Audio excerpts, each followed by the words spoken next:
Sir আমি খুন করি নাই স্যার।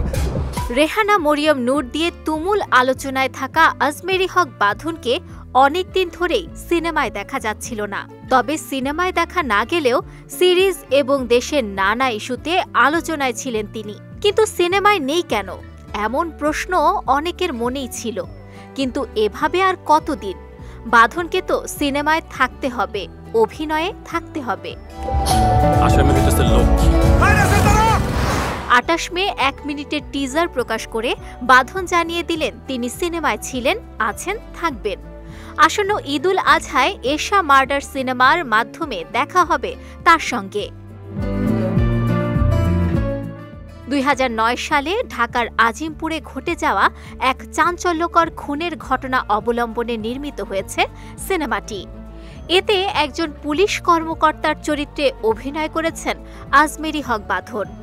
সম্প্রতি প্রকাশিত টিজারে দেখা যায় অর্চনা গোপ, জেসমিন টিউলিপ এবং এশা জান্নাত নামের 3 জন মেয়ে একই জেলায় খুনসহ ধর্ষণের শিকার হন, যার তদন্তের দায়িত্ব পড়ে পুলিশ অফিসার বাঁধনের উপর।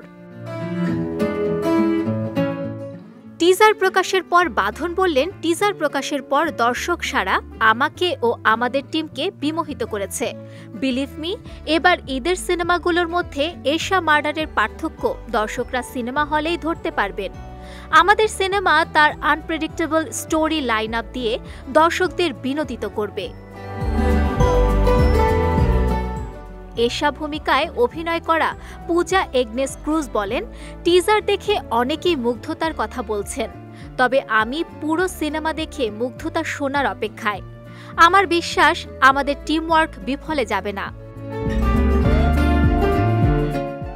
সিনেমাটির কাহিনীকার, চিত্রনাট্যকার ও পরিচালক সানি সানোয়ার বলেন, জীবন জীবিকা, প্রেম, খুন আর মানবীয় আবেগের একটি উপাখ্যান তৈরির চেষ্টা করেছি। কতটুকু পেরেছি তা দর্শকরাই বলবেন। টিজারে গল্পের খুব অল্প আবেশই রেখেছি। বাঁধন ছাড়া এ সিনেমায় আরও অভিনয় করেছেন শতাব্দী ওয়াদুদ, সুষমা সরকার, একে আজাদ সেতু, মিশা সওদাগর ও সুমিত সেনগুপ্ত।